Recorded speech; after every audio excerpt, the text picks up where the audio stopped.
everyone, so I'm going to show you how to do a simple marble technique as well as to add some chrome if you choose to. So I'm going to start with doing 2 coats of Lovee, which is our white, but of course if you want to do a marble technique with other base colors, you are more than welcome. Just make sure that they're contrasting, so either light with dark or dark with a lighter one.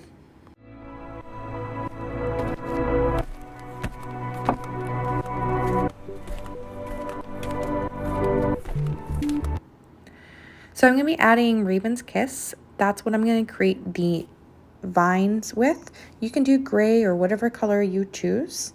I'm going to be using our very thin, shorter bristle brush to create the beginning stages of the veining.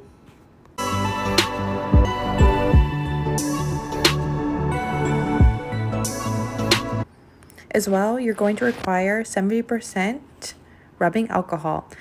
This is going to be required in order to do the blending for the design. But first, you're just going to start by doing whatever pattern you want for the veining.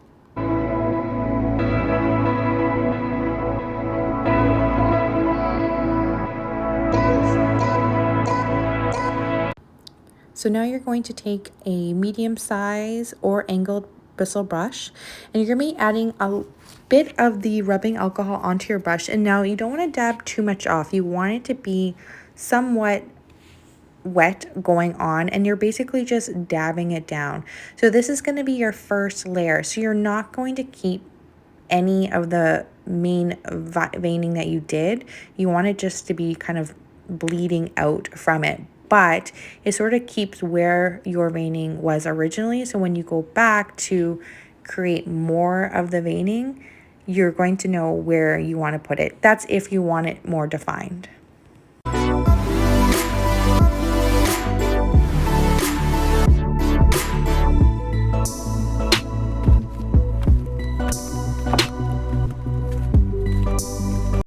When you're satisfied, you're going to pop it in the lamp and cure it. Okay, so now I'm going to take the first bristle brush that I did, and I'm going to add a little bit more of the Raven's Kiss back to where I originally did the veining. Now you can do it in any pattern. You kind of squiggle it on and whatnot. And then when you have completed this, you're going to repeat the same process as the first one, except for you're going to use an angled brush if you have one, and you're going to have the rubbing alcohol on the bristles, but not as soaked as the first one. And you're going to use a technique where you kind of push it into the color that you have chosen and bristle backwards. So you're sort of pushing it in and pulling it out. So that's sort of bleeding it, but still keeping the definition of the veining that you have done.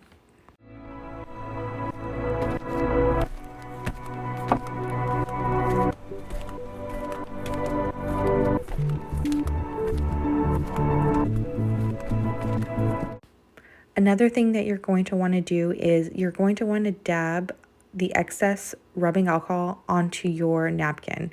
So anytime you start to build up too much of the color that you are blending, you're going to want to dab it onto the napkin, because if you don't, you're going to be just spreading more and more onto your nail, and then it's going to start to look clumpy.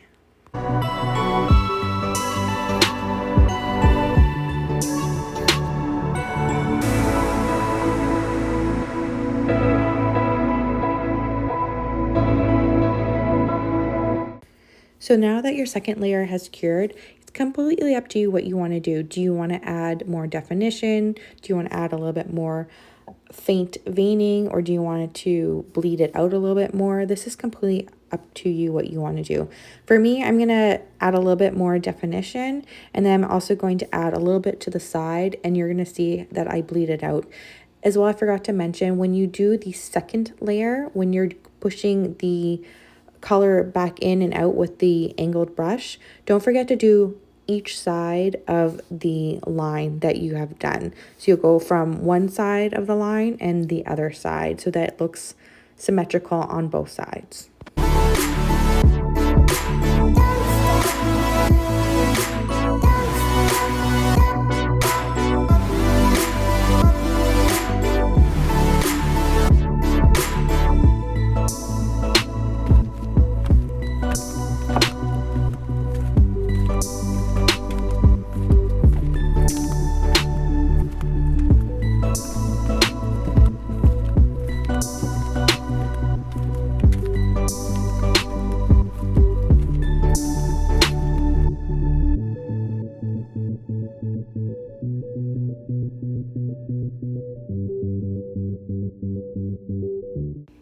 So once that has cured and you're satisfied with your design, if you want to add chrome, this is what you're going to have to do. You're going to take your gray side of your nail file and you're going to buff the gloss off.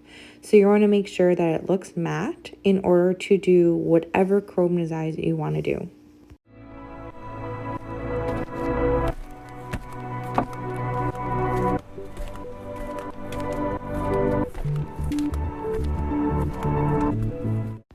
So now you're going to need whichever chrome that you choose to use. I'm going to use Southern Lights today, so it's a beautiful pink color.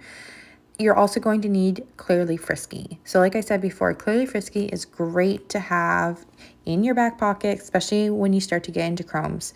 So you're going to add a bit of Clearly Frisky, and because I'm just going to do a line, I'm going to be using the thicker, longer bristle brush, and I'm going to be just doing a thicker line at the tip of the nail.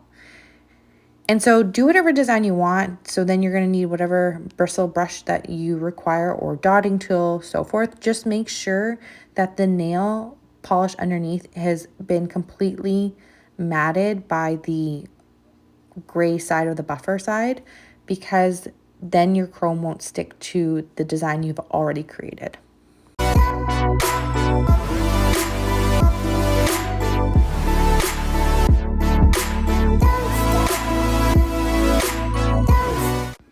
So now that your design has cured, you're just going to now add your Southern Lights or whatever color chrome you've done.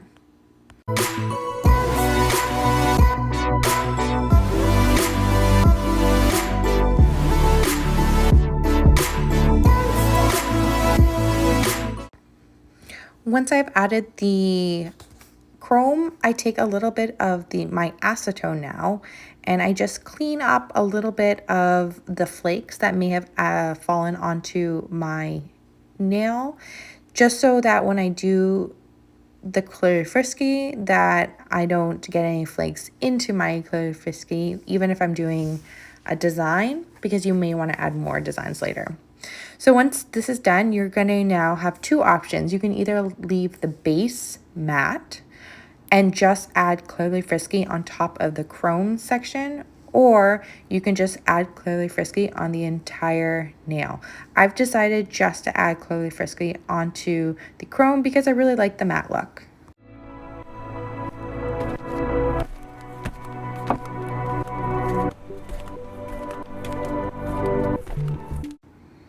So that's it.